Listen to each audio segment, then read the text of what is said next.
They turn the camera on and they make a 15-minute show. And it's a lifeline for me. I appreciate that, brother. It really is. What's it? I feel like I'm fellowshipping with you when you're doing it. And it doesn't seem like so long. You know, it felt like I was just with you last week, you know. And the things they say are things I need to hear. And so I always say, for me, this is the premier weekly show that I watch on YouTube. And they brought the show on the road. All right, hey, you ready to do this?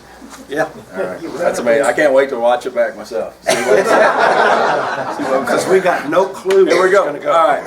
So we're a live studio audience, right? Yes, very much so. A live streaming. Here we go. Heckle, Yes. throwing orange. Hello and welcome to DC Time. I'm Dean. I'm Chris. We are so happy to bring you another show. As you can see, we are not in the comforts of my basement. We are doing this show in front of a live audience, apparently. I mean, there's 50 people.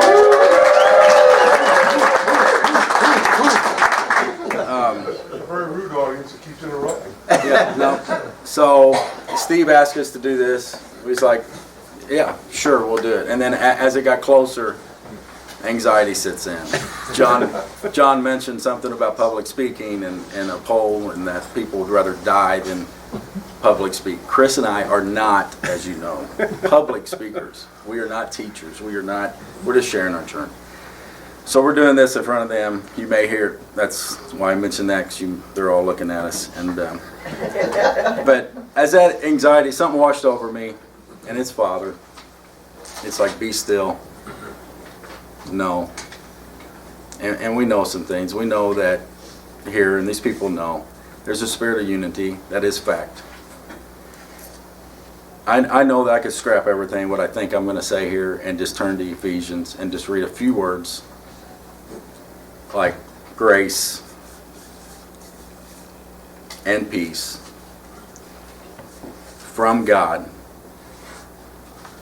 our Father, your Father. All right, and that's what we're doing. And people here get that. And there's a spirit about that that's real. It's real to me. It's real to Chris. So in that spirit, I'm thankful to be doing this show. We got. I mean, it's crazy. We got a timer over here. And so I'm on a timer. I'm under pressure, but it gives me an opportunity to do something I want to do for a while. So my part in this, it's a little different. So I'm going to give a little history, a little testimony of DC Time, a 30-year snapshot in 10 minutes. And Chris is our SHME today. Does anybody here know what a SHME is? Yeah. Oh, this guy knows. Subject matter expert. That's there you right. go. So Chris is our topic. He's our subject matter. Is that how you look at yourself? No, not at all. Maybe Not at all. we was thinking like small-minded idiot. You know? Small-minded idiot. All right. Yeah. Subject matter expert. He's going to be a little topic. So I'm going to give it here. So here we go. I've known this man. I love this man. We've known each other since 1996. Started working together, and we found we had some things in common. We both have some wonderful parents. Mom and Dad, I love you. Respect you. I thank you so much for supporting us, watching us, coming along this journey. Mr. and Mrs. Carnahan, thank you for giving me this wonderful man here. I love you. We're just two typical guys here at the time, back in '96. We're married. Not together. No. So, yeah. I could do better.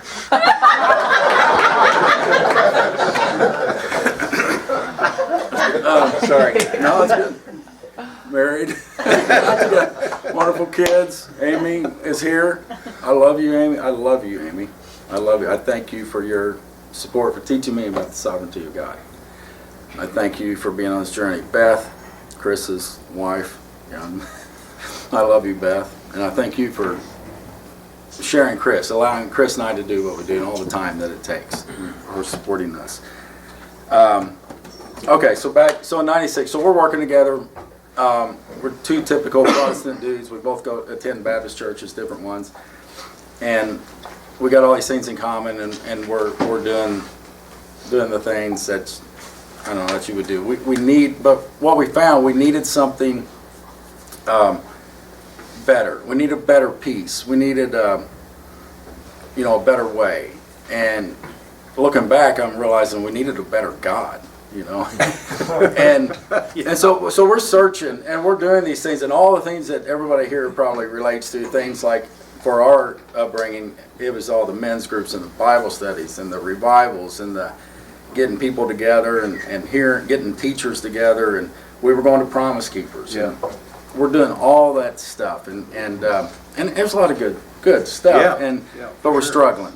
We need that better peace. And then, Father, he takes us down this journey. We didn't realize Father was doing all this, but he's taking us down, and we start getting into grace teachings like Steve McVeigh, Bill and Annabelle Gillum, Bob George, and then we met these wonderful people, John and Marcy Moneypenny. John and Marcy Moneypenny. Close enough. I'm getting choked up. They're here watching me. I hadn't seen them in 20 years. 23 years. Yeah. But that's where it started for me. Let me stay on track here. So, and I got proof. Let me get that proof here. Right here. And I just found this week. All right. Back in October 2002, Gospel for Today Ministries, John and Marcy Moneypenny. It's a picture I want you guys to see here.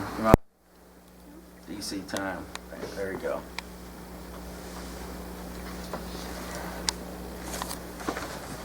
It's Amy and I, John and Marcy, my mom and dad. Apparently we had a grace group. Chris was involved all along at this time. It was the Wilkinson's Grace Group.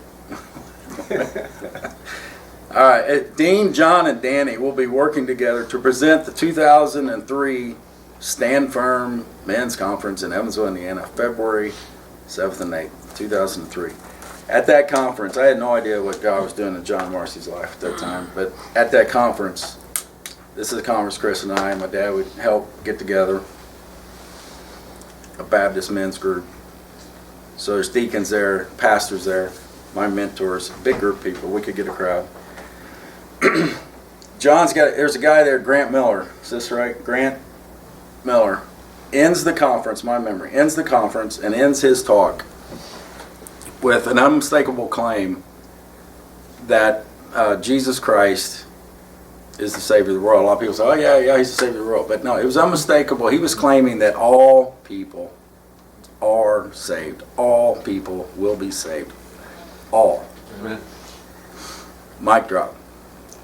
Boom. Yeah, it was a boom. In that setting. If you know where we're at and there's a scramble. I can remember a few things about that time period. One of them, back to Chris and I, this is weird. We were in a car in the parking lot outside of the hotel in that conference. Yeah. What are we doing in the car? We always used to ride together to work, but I don't know why we were then. Did we have to ride together in that conference? Probably. We were always comfortable together in the car. I don't know. But I can remember probably trying to do damage control. I have no idea what I'm doing. I'm doing damage control with all these people, that are like pretty upset. Yeah, what do you say? It was enough that we're doing this grace type stuff. It was like pump the brakes on the grace here. Like, pump the brakes. Salvation of all. I've never heard that in my life. Chris says something to probably calm me, and just says, what'd be so bad about that? So that was a comment. That was a comment that I go back to. It's a marker for me. Also, John and Marcy started coming out. They exposed themselves and started coming out with teaching. They come out in their newsletter and started writing about, and John made a great case for why this is true using Scripture. It started working on me. It's like, oh yeah, there's something to this. And then the big one was, because at the time, our daughters are 6 and 7, and any good Baptist knows the age of accountability is right there knocking on the door, and I'm going to have this uncomfortable conversation or something about, my kids got to get saved, but somehow I manipulated the conversation and opened up to my daughters and asked them a few little questions, and they knew that God is love. And a 7-year-old told me that was true. Yeah.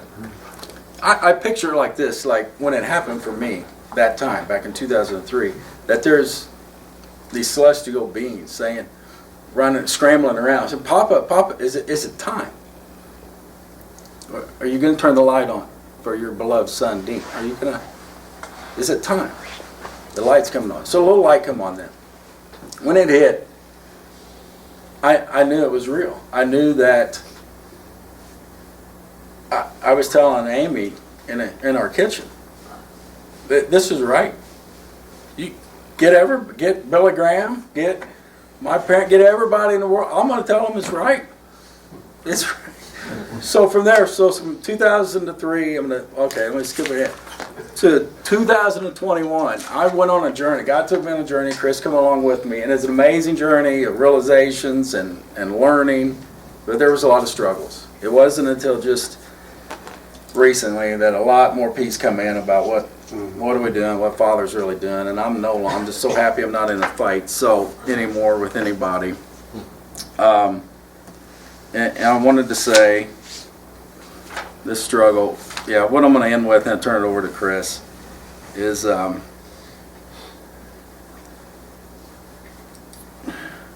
this is kind of a big statement. Nobody wants to be told they're wrong. I guess I thought it was my job to somehow tell everybody, because people's wrong. Somebody's got to tell them. There's right and wrong. This hell thing's not right, and all those things. So I guess I thought, but no one wants to be told they're wrong, because no one is wrong. All right? Everyone is exactly where Father has them. No one's ahead or behind. You're right where you need to be. He loves you. Father loves you. And you're not wrong. You're doing a wonderful job. All right? So with that, I like to say some things. No one gets cheated. No one is ahead of us or behind. No one is our enemy. We love and can relate to anybody. We love you and relate to anybody, whether or not we agree on fill in the blank. All right. Father, Clyde talked about the express image. All right, Jesus Christ, and it's beautiful talk. In Genesis, in Genesis, right? Humans, us, you, were created in the likeness and image of the Elohim. That's right? Genesis 1, right? You, humans. We're on our way. Chris and I is interested in this journey and this predetermined plan by Father. He's taking us on a journey. He's taking you on a journey. And we're interested in that. We're going to be transformed into these glorious immortal things. You will be too. It's transformation. It goes beyond resurrection. It's bigger than anything I can understand. Your temporary pain will pay off. Hang in there. You don't need escape. We need love. We have it. That spirit of unity, that is fact. So with that, my brother Chris, the Shmi, can take it. Love is on the way. He must think I'm an expert. He left me a minute. How did it?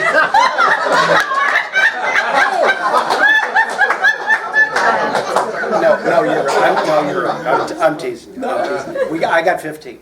You got 16, But we won 35. 16. We wanted to speed it up in the event. I got 15. We could take questions. 15. So, yeah. No, you did great. Well, now you got. I have more time. I want to echo what he says. I love Dean and Amy. Their family, their Amy's mom and dad, your mom and dad. Appreciate all of you guys being here. We can't tell you enough how much we love all of you. Darson, this has just been a tremendous weekend. I want to thank you for all your efforts. What I wanted to bring was encouragement. We talked for several weeks about how this was going to come about and what will we do. We thought about comedy. We thought about just a number of different ways of putting something on. And then Dean started circling around, I think I want to talk about our journey, and then, maybe you could bring something else up. And so we kind of ended up on that.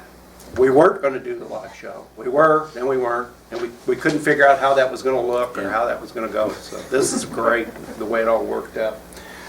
I have some lists up here. When this journey began for me, I started collecting verses. And the first time I started collecting them, I would have in my mind as we were sharing all this stuff. Dean was going to conferences earlier and then coming back, and we rode to work together, so then he'd tell me about them. And so I was always, I'm exactly where I should be, but we joke, and I say I was always maybe 6 months behind Dean in his realizations. And the things I would get, like, why is he so mad? He's so angry about things. And then 6 months later, I was pissed off about it. Well, no kidding. And then he's past it now. No, I want you to be angry with me now. No, I'm not angry about that anymore.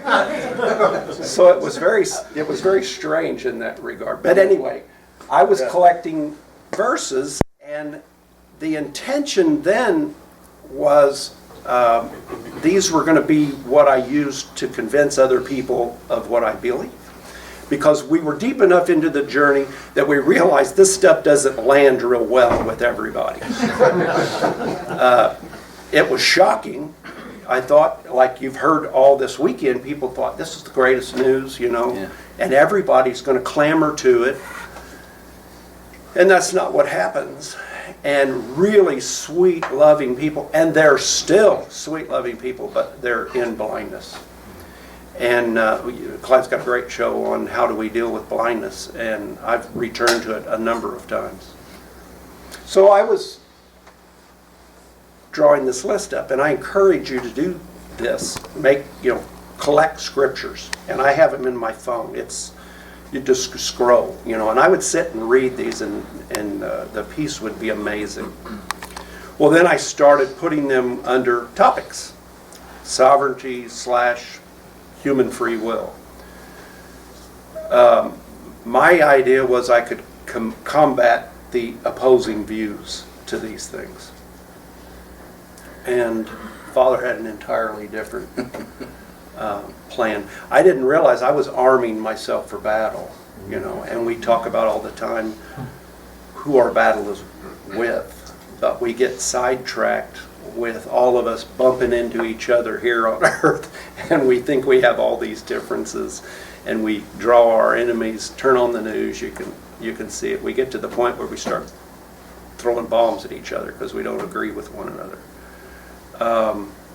So I didn't realize it then, but Father started showing me you're just following the pattern of man. I'm arming myself for combat, and he started teaching me how just to bring it inside and let it focus on our journey. Sovereignty, which has been shared this whole weekend, that became my focus. It continues to be my focus because it's where my rest and my peace lies. I love that Father is so intimately involved with his creation. I had a feeling for a while, there was a place in my upbringing where I kind of felt like he set things into motion and then he took his hands off and he was just sitting back watching how everything went.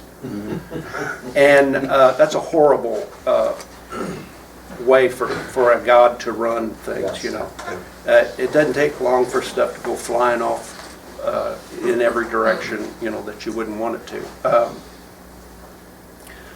So I became very focused on the sovereignty and free will and started collecting, and then the detail that Father explains to us in his scripture. There's so many. the numbers of your hair.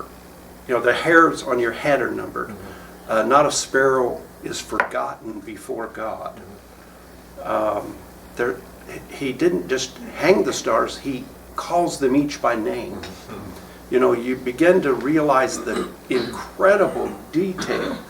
The verse that was shared yesterday, I think both by Clyde and maybe John too, Psalms 139:16, one of my favorites. All of my days were written in your scroll, all of them before there was one of them.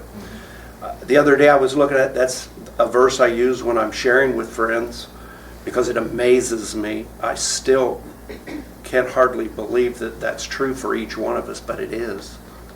And the first part of that verse that I leave out is, you saw my embryo. Detail. Intimacy. You know? So, Trinity. I didn't know I had a problem with the Trinity until I started figuring out, hey, Scripture doesn't say that, you know, and I started realizing, okay, I need to know more about this Trinity doctrine. And so I started collecting verses that I thought said one thing or another thing. The hell doctrine, that was an early one that I let go of. And it wasn't hard for me to imagine that God would save all. If he is indeed love, the other thing doesn't make sense. The truth about death, dying and going some other place, or you know, being some other place immediately after death. I love Job chapter 14, verses 14 and 15. I was at a funeral last week, and I was sharing with a young lady that Father loves your mother. You know, she's going to be fine.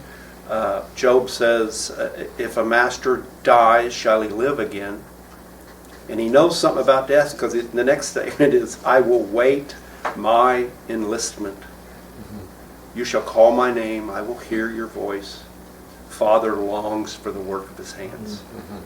And I said, Leah, your father longs for the work, and your mom, Audrey, is the work of his hands.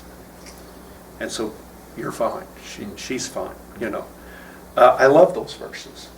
And that was out of the death scriptures that I was doing. Two evangels. That was a major one in the beginning. It was evangel of the circumcision, the evangel of the uncircumcision. Never heard that before. Started studying that. Got to the place where I began to realize that I was creating this list to beat people over the head with what I believe. And then with you and I were getting to this place where every time we were getting together and sharing, our focus was changing. And people like Michael and Marcia Knotts, and the sweetness that we get from them, and the love and encouragement that we get from that group on WhatsApp. And we got into pursuing love and making that a focus. And then we had a visit with Clyde, and that was pivotal in understanding, sharing with Clyde, Clyde sharing with us, and then for a moment you'd go, I already knew that. And we talked about a fog lifting, and you go, I already knew that. How did I forget that? That truth I always had. And somehow it had to be brought back to me.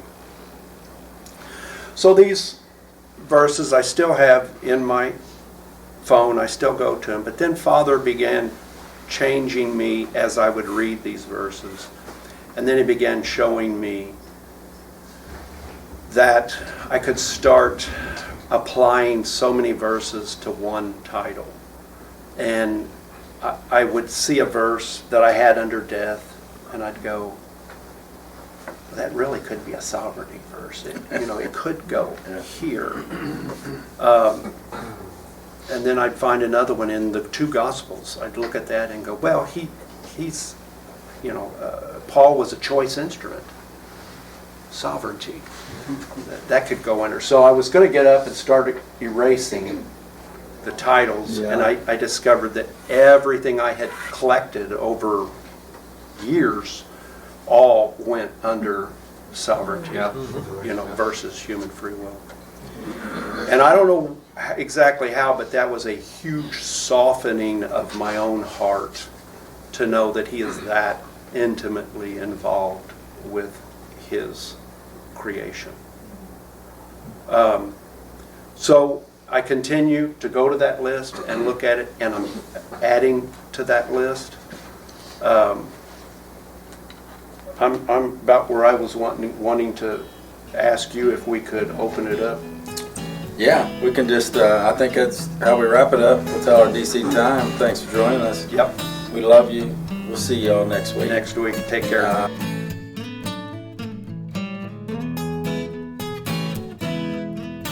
If you type in two knuckleheads. Yeah, that also comes up. Yeah, it comes up there under that.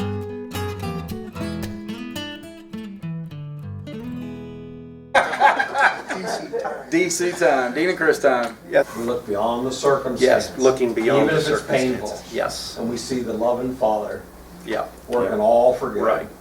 Oh, yeah.